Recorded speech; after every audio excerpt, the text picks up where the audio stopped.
Welcome. Today, we're delving into the intricacies of a rare, but significant, heart condition, coronary artery fistula.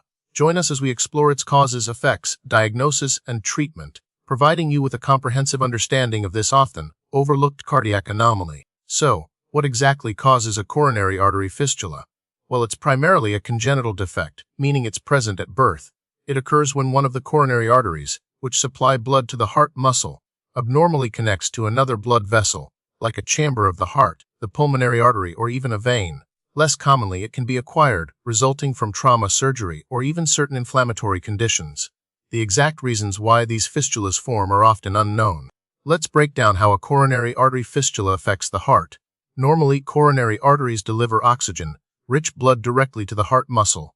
However, in a fistula, some of that blood is shunted away from the heart muscle and into the connecting vessel. This steal phenomenon can reduce the amount of oxygen reaching the heart, potentially leading to ischemia or a lack of blood supply. The abnormal connection also places extra strain on the heart by increasing blood volume returning to it, which causes the heart to pump harder. Coronary artery fistulas are considered relatively rare. While the exact incidence is difficult to determine, it's estimated that they occur in less than 0.2% of the population undergoing coronary angiography.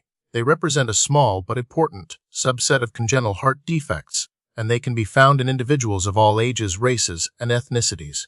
They're often discovered incidentally during evaluations for other cardiac issues.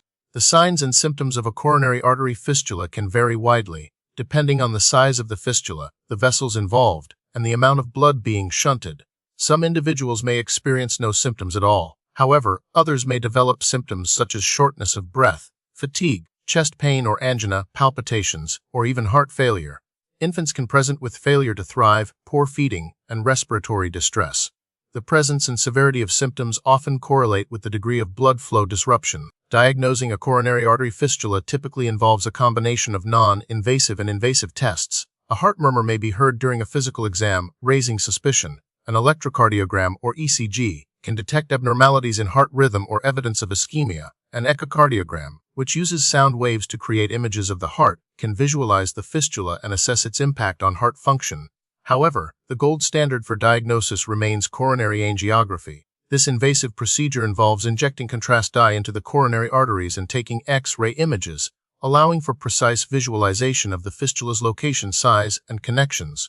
While there isn't a universally adopted classification system for coronary artery fistulas, they are often categorized based on their origin and termination points. For example, a fistula might originate from the right coronary artery and terminate in the pulmonary artery.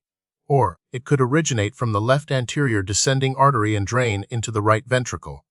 Another common differentiation is the size of the fistula, which influences its potential impact. The type of coronary artery involved and the chamber or vessel it connects to helps guide treatment decisions. The treatment of coronary artery fistula depends on several factors, including the size of the fistula, the presence and severity of symptoms, and the overall health of the individual. Small, asymptomatic fistulas may be monitored with regular checkups. However, larger or symptomatic fistulas typically require intervention. Treatment options include surgical repair, which involves directly closing the fistula through an open heart procedure. Alternatively, transcatheter embolization is a less invasive approach where coils or plugs are delivered through a catheter to block the fistula. Medication may be used to manage symptoms such as heart failure or arrhythmia while awaiting intervention. Unfortunately, there aren't any specific measures to prevent congenital coronary artery fistulas, as they are usually present at birth. However, maintaining a healthy lifestyle, including a balanced diet, regular exercise, and avoiding smoking, can promote overall cardiovascular health and potentially mitigate the impact of a fistula if one is present. Early detection and appropriate management are key to preventing complications.